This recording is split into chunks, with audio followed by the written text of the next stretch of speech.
말씀입니다. 누가복음 8장 4절, 누가복음 8장 10절 같이 한번 읽어봅니다. 시작. 각 동네 사람들이 예수께로 나와 큰 무리를 이루니 예수께서 비유로 말씀하시되 이르시되 하나님의 나라의 비밀을 아는 것이 너에게는 허락되었으나 다른 사람에게는 비유로 하나니 이는 그들로 보아도 보지 못하고 들어도 깨닫지 못하게 하려 함이라. 특별히 예수님께서 비유라는 방식으로 하나님의 나라를 설명하는 이유는 어떤 이들은 이 비유를 깨달아서 그렇구나, 그런 의미구나, 하나님의 나라는 이런 식으로 우리에게 오는구나 라고 깨닫는 사람이 있는 반면에 이 비유가를 들어도 깨닫지 못하고 이해하지 못하고 들어도 들은 것 같지 않은 삶을 살아가는 그런 사람도 있다고 하는 것입니다. 그것을 조금 신학적인 용어로 하나님의 나라의 은닉성이라고 말합니다. 은닉성. 마치 예수님께서 설명할 때 가장 하나님의 나라의 비유를 설명할 때 씨를 비유하죠. 씨, 겨자씨, 겨자씨. 그리고 밭에 심겨진 씨. 씨가 뭡니까? 이 씨가 씨 자체로는 그게 얼마나 큰 나무가 되고 얼마나 큰 식물이 될지는 알지 못하는 은닉성이 이 씨에 있다는 거죠. 그래서 씨를 뿌려보면 시간이 지나면 그것이 어떻게 나는지 그 모양과 그 색깔과 그 풍채를 그렇게 알 수가 있게 되듯이 마치 예수님은 씨와 같은 상징적인 어떤 비유로 듣고 있는 사람들이 깨달을 수도 있고 깨닫지도 못하는 이런 비유의 방식으로 비밀스러운 방식으로 사람들이 이것을 받아들이는 자들에게는 축복이 있고 하나님의 나라가 임하지만 이것을 깨닫지 못하고 받아들이지 않는 자들에게는 그들에게는 하나님의 나라가 임하지 않는 그런 방식으로 예수님은 비유를 우리에게 말씀해 주셨던 것입니다. 그래서 신학자들은 이 계시와 비유 사이에서 특별히 비밀 사이에서의 비유가 있다고 말하는데 이 비유란 단어 파라볼레라는 단어인데 이것은 이중적인 것입니다. 드러날 수도 있고 감추어질 수도 있습니다. 어떤 자들에게 드러납니까? 이 비유는 그 비유를 말 그대로 받아들이고 그 말씀대로 아멘하고 그렇게 살기로 작정하고 믿는 자들에게는 드러나지만 그것을 거부하고 받아들이지 않는 자들에게는 그 비유는 아직도 감추어져 있습니다.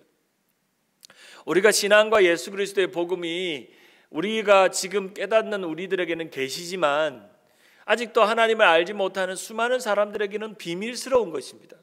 예수 믿는 우리를 바라보며 또 예수 믿는 교회를 바라보며 우리가 펼쳐보는 성경을 바라보며 어떻게 저들은 저 비밀스러운 성경이 이해가 되고 받아들여질 수가 있는가라고 하는 생각을 세상 사람들은 하게 되지만 우리는 오늘 우리 항춘자 권사님의 간증처럼 송이꿀처럼 달다고 느끼는 이유가 뭡니까? 바로 하나님의 성령이 이 말씀을 구구절절히 깨달아지게 하고 믿어지게 하고 감동이 일어나게 해서 그 뜻이 무엇인지를 알고 있는 것입니다. 여러분 우리가 성경을 한 번 읽을 때랑 두 번 읽을 때랑 세 번 읽을 때랑 10번 읽을 때랑 100번 읽을 때랑 깨달아지는 수준이 130배, 60배, 100배 차이가 있습니다. 여러분 마치 하나님 말씀이 씨라고 표현된다면 하나님 말씀을 30번 읽는 거랑 60번 읽는 거랑 100번 읽는 거랑 그 말씀을 받아들이는 나의 깨달음과 나의 삶에 심어지는 능력과 은혜는 전혀 다른 것입니다. 그래서 성경은 펴본 자들에게는 드러나지만 덮은 자들에게는 감추어지는 것과 같이 하나님의 말씀의 비유도 바로 그런 의미가 있다고 하는 것입니다. 그래서 신학자들은 이 하나님의 나라의 특징을 세 가지로 설명하는데 첫째는 은닉성, 숨겨져 있다. 둘째는 점진성, 점점 자란다. 보면 그 스스로 자라는 씨 비유가 있잖아요. 보면 스스로 언젠가는 자라는 거죠. 제가 지난번에 우리 교우 집에 신방을 갔다가 우리 성도님 집에서 그 상추를 심는 걸 봤어요. 상추를. 그래서 상추를 이 추운 이 겨울에 심네요 하니까 상추가 이렇게 나 있는 거예요. 저는 사실은 상추는 아무 때나 나는 줄 알았어요. 근데 적정한 때에 적정한 시점에 상추에 씨를 뿌리면 난다는 거예요.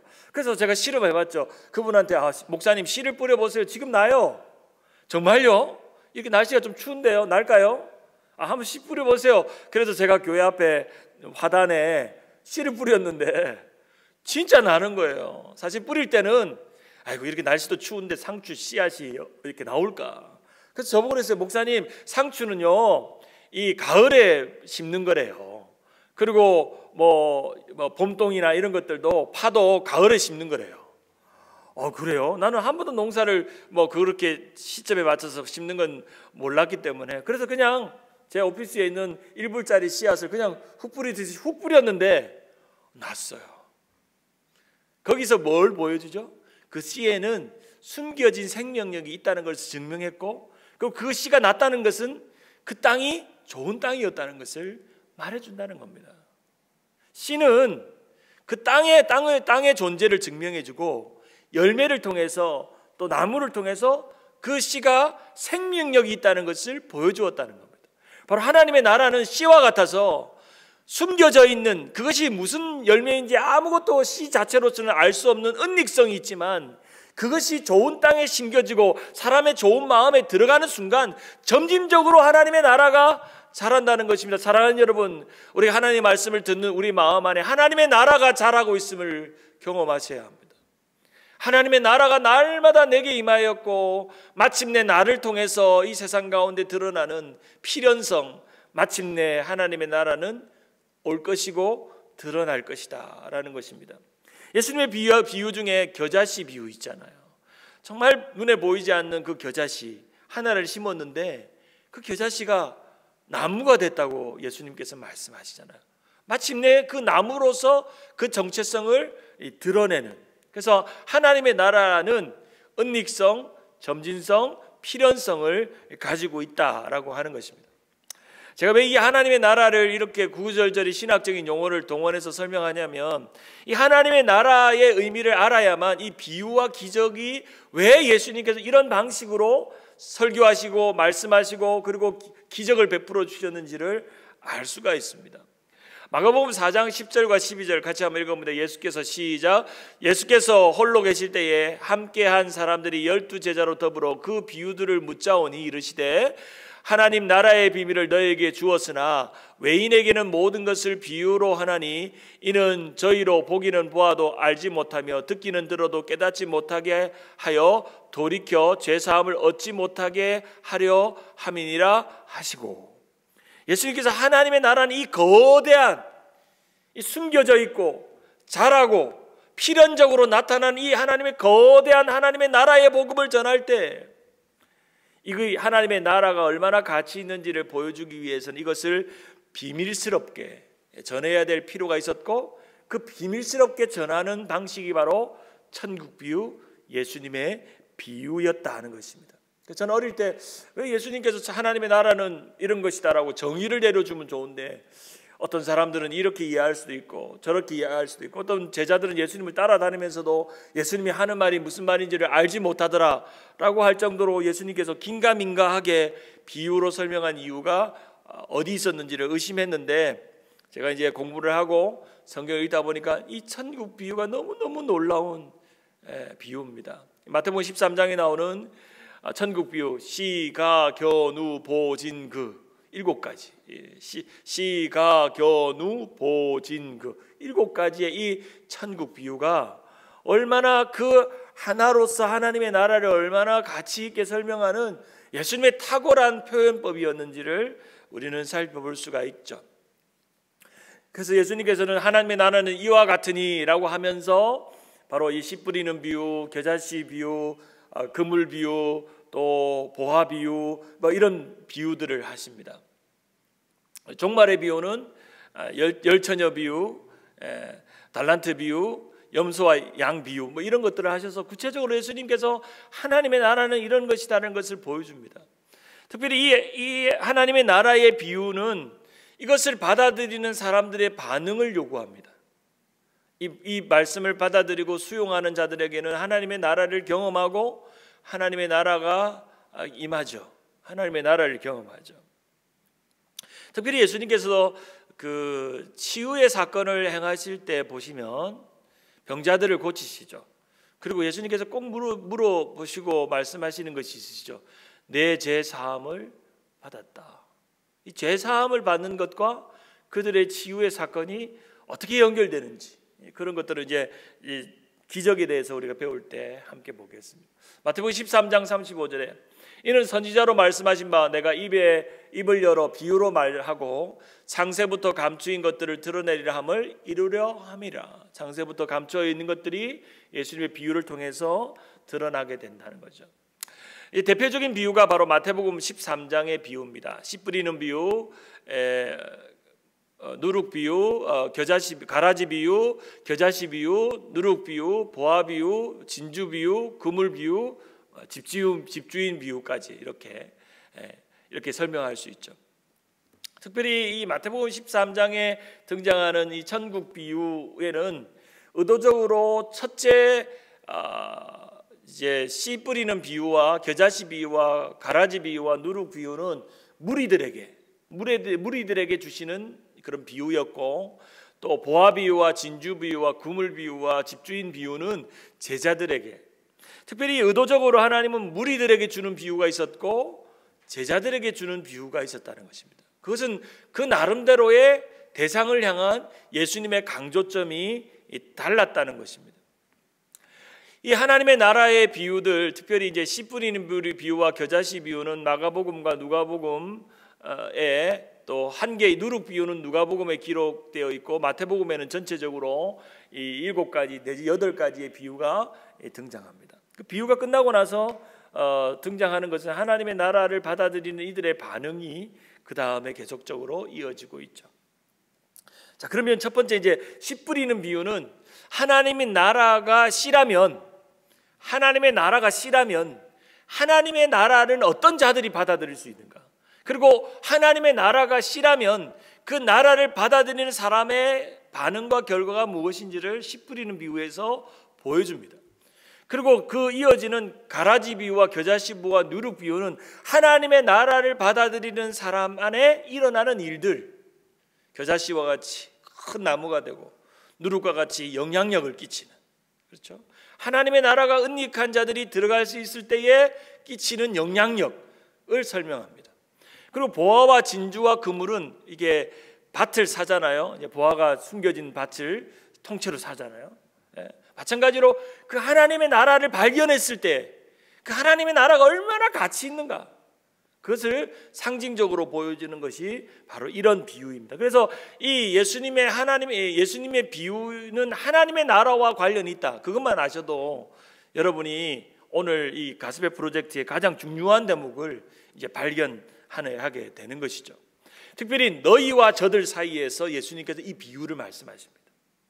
너희는 하나님에 의해서 허락된 초청된 자들, 비밀을 깨달을 수 있는 자들, 저들은 하나님의 비유를 들어도 깨닫지 못하고 폐역하고 악한 세대들. 그래서 너희와 저들 사이에서 또 하나님 말씀을 받아들이는 자와 받아들이지 않는 자의 한가운데 비유로 말씀하셔서 믿어서 깨닫든지 아니면 믿지 못해서 깨닫지 못하든지 두 가지의 선택권을 이 비유를 통해서 우리에게 말씀해 주시는 겁니다. 특별히 예수님의 비유를 보면 특징적인 것은 충격요법을 사용하십니다. 100배, 60배, 30배 뭐 이렇게 조금 과장을 표현하는 거죠. 여러분, 부자가 천국에 들어가는 것이 무엇에 비유하셨죠? 낙타가 바늘기에 들어가는. 그거는 충격적인 비유죠. 충격적인. 그러니까 겨자씨가 나무가 된다? 그 당시에 사람들이 겨자씨가 나무가 된다는 것을 상상을 못하는 일입니다. 그러니까 어떤 과장법을 통해서 조금의 누룩이 서말을 부푼다? 그것은 현실적으로 일어날 수 없는 일이지만 그만큼의 영향력이 있다는 것을 예수는 이 비유를 표현을 통해서 충격을 주기 위한, 특별히 이 비유의 사건은 깨닫는 자들에게는 충격적인 거죠. 깨닫는 자들에게는 충격적으로 받아들일 수 있게 하는 거죠. 깨닫지 못하는 자들에게는 무지하고 또 하나님 말씀을 제대로 이해하지 못하는 그런 것입니다. 하나님 나라의 말씀에 대한 반응의 태도를 이 씨 뿌리는 비유에서 이제 말할 수 있죠. 사실은 씨 뿌리는 비유라는 말이 틀린 말입니다. 우리 흔히 씨 뿌리는 비유라고 말하는데 정확한 번역은 씨 맺는 비유입니다. 좀 더 정확한 번역은 좋은 밭 비유입니다. 좋은 밭. 좋은 밭. 좀 더 정확한 비유는 좋은 열매 비유입니다. 사실은 네 가지 밭이 있죠. 첫 번째 밭이 뭐죠? 길가밭. 두 번째 돌짝밭. 세 번째 가시밭. 네 번째 옥토밭이죠. 근데 이 네 개의 밭이라고 흔히 말하는데 사실은 두 개의 밭으로 요약할 수 있습니다. 좋은 밭, 나쁜 밭. 씨 맺는 밭, 씨 못 맺는 밭. 열매 맺는 밭, 열매 못 맺는 밭. 우리가 하나님의 나라의 말씀을 듣고도 그것이 우리 안에 씨가 맺어져서 열매로 맺는 밭이 있는 반면에 하나님 말씀을 들어도 그것을 열매로 맺지 못하는 밭입니다. 내가 좋은 밭이라는 것은 씨가 좋은 씨가 있어서 좋은 밭입니까? 좋은 열매가 있어서 좋은 밭입니까? 그렇죠? 씨는 하나님의 나라와 하나님의 복음과 말씀은 항상 좋은 것입니다. 오늘도 우리에게 좋은 하나님의 말씀의 씨가 우리 안에 심겨집니다. 문제는 뭡니까?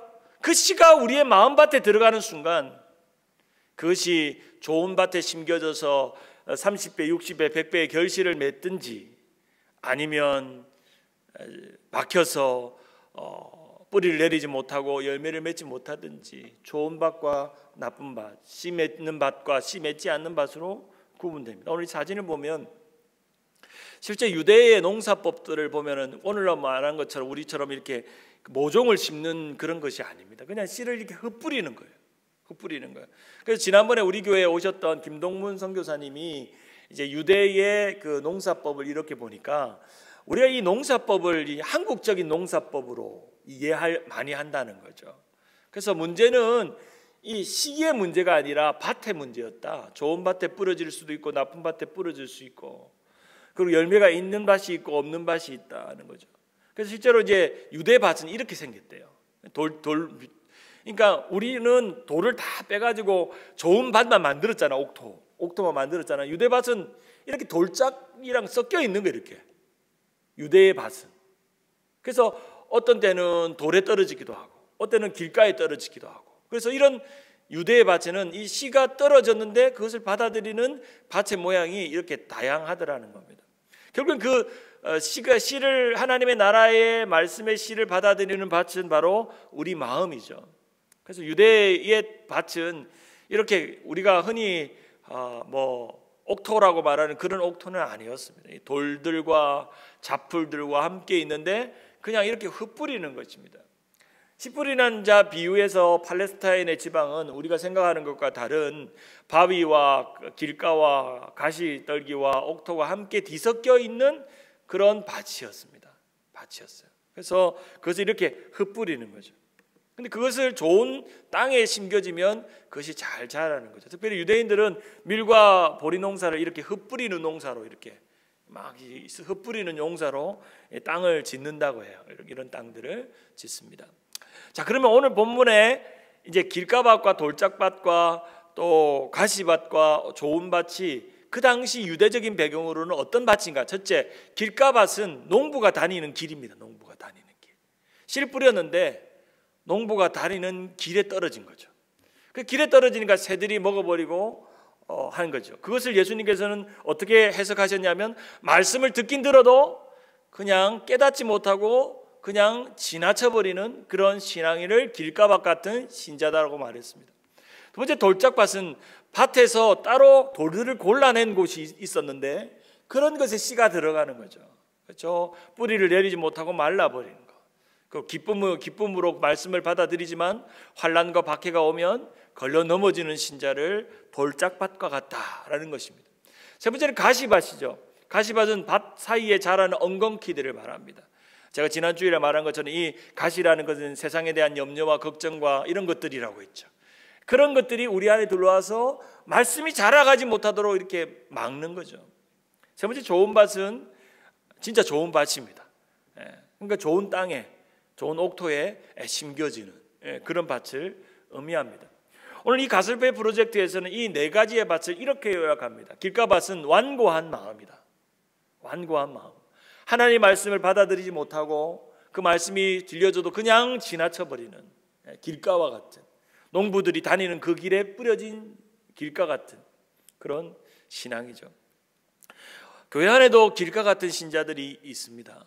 하나님의 말씀을 매주일마다 와서 듣고 말씀 듣지만 아무 변화도 없고 아무 온전한 모습도 열매도 그냥 세월아 지나가듯 교회 생활했던 기간만 늘어나는데, 그 교회 생활을 예수 믿은 기간은 늘어나지만 내 삶에 하나님에 대한 헌신이나 복음을 위한 반응이나 믿음도 없이 그저 그냥 종교인으로, 그저 그냥 벤치워머로 그렇게 예배당 있다가 가는, 그냥 오늘 그냥 예배당 왔다, 교회 왔다, 그것으로 끝나는 삶의 좋은 영향력과 믿음에 대한 씨름이나 또 말씀에 대한 치열한 연구나 노력이나 변화도 없이 그냥 길과 같이 그렇게 지나가는 그런 성도들이 있습니다. 그렇죠? 복음을 읽거나 듣고 받아들이는 사람들의 마음이 갖는 특징이 어떻습니까? 그걸 받아들이고 그것을 수용하고 그것을 통해서 변화가 일어나야 되고 그것을 통해서 삶이 결단되어지고 헌신되어져야 되는데, 그냥 종교적으로 신앙생활해 오는, 그렇게 복음이 아무 영향력도 끼치지 않는 길과 같은 신자가 있습니다. 두 번째는 돌밭입니다. 피상적인 마음이죠. 피상적인 마음이죠. 더러는 흙이 얕은 돌밭에 떨어져 흙이 깊지 아니하므로 곧 싹이 나오나, 싹은 조금씩 나오는데 해가 돋는 후에 타서 뿌리가 없어짐으로 말라는 거죠. 이분들 어떤 신앙이냐면요, 말씀을 받아들이고 아멘 아멘 받아들이는데 그것을 통해 어떤 신앙의 기쁨이나 또 은혜나 그런 것들이 금방 식어버리는 사람들이에요. 금방 받을 때는 말씀을 아멘 아멘 하면서 받아들이고 그것을 느끼고 기쁨을 있는 것처럼 살아가는데, 교회 문 밖에 나아가면 아니면 말씀을 잃어버리고 그렇게 살아가는, 뿌리가 없어서 잠깐 견디다가 말씀으로 인해서 환난이나 핍박이 오면 막 쉐이킹하는, 흔들리는 피상적인 그런 믿음이죠. 그런 분들에게 이런 질문하죠. 진정으로 회심했습니까? 하나님 앞에서 변화를 경험했습니까? 그렇죠? 마음만 뜨거워졌다가 금방 식어버리는 그냥 양은 냄비 같은 그런 신앙이죠. 금세 막 뜨거워졌다가 금세 식어지는 그런 신자입니다. 세 번째는 가시밭과 산란하는 마음이죠. 업앤다운이 심한 거죠. 업앤다운이. 어떤 때는 좋았다가 어떤 때는 안 좋았다가 업앤다운. 그래서 막 하나님을 믿는다고 막 뜨겁게 막 하다가도 또 세상에 대한 염려와 걱정이 오면 막 거기에 휩싸여서 하나님 온데간데 없이 마음이 막 산란한 거죠. 막 정신없는 거죠. 그렇죠? 염려의 불이 계속 켜져 있는 거. 마음속에 뿌려진 말씀을 질식시켜서 열매를 맺지 못하게 하는 걱정과 열망에 가득 찬 사람들. 그렇죠? 그런 사람들이죠. 네 번째는 좋은 땅과 열매 맺는 마음이죠. 우리가 가져야 되는 게 좋은 땅이죠.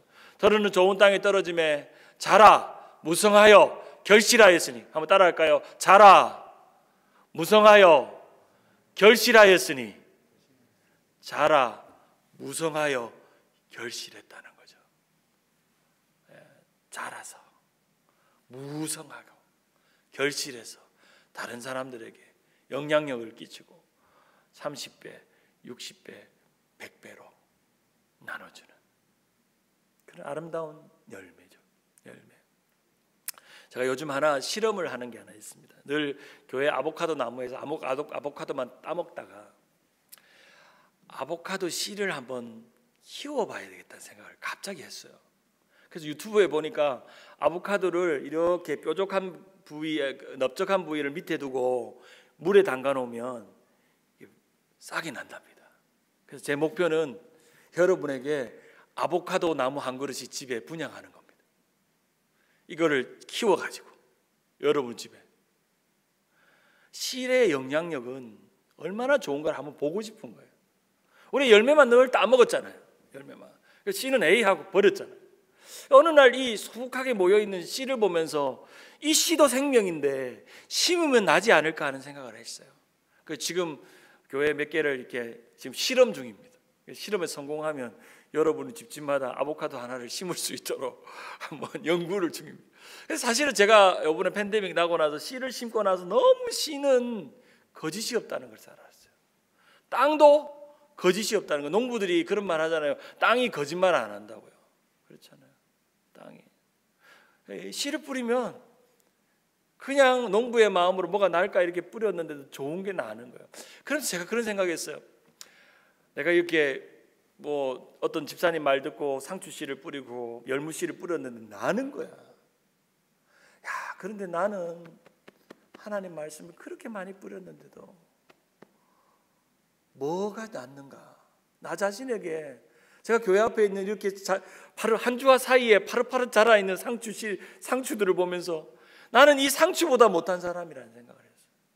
하나님 말씀이 그렇게 매일매일 내 마음 안에 심겨지고 오늘도 깨닫게 하고 그것을 심는데 나는 무엇이 자랐는가? 내 하나님의 나라가 내 안에 얼만큼 자라있는가?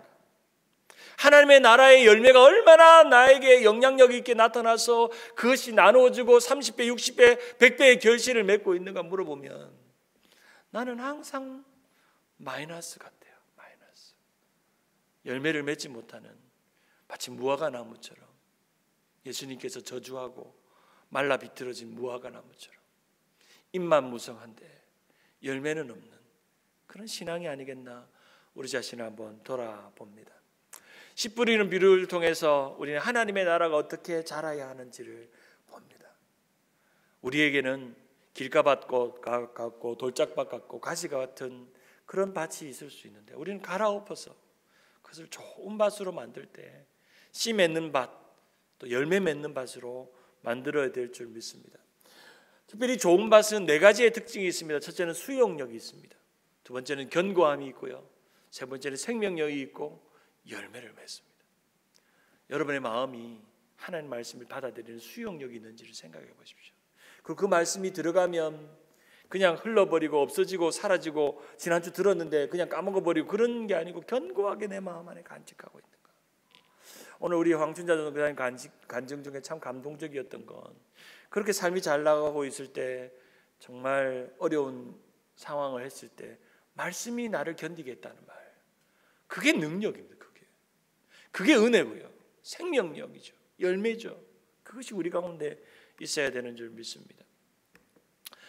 씨 뿌리는 비유를 통해서 우리는 3가지의 진실을 알려줍니다. 첫째로 예수님은 말씀이 모든 사람에게 선포되어야 된다는 것을 이 씨 뿌려지는 씨를 통해서 말씀해 주셨고, 둘째로 하나님의 나라에 관하여 들었던 사람들이 많은 이들이 결국에 하나님의 나라를 거부하거나 받아들이는 반응에 따라서 그 말씀은 결정된다는 것을 말씀했고, 세 번째 소수의 사람들만 말씀을 받아들이고 하나님의 나라에 충만한 결실을 맺을 수 있다는 것.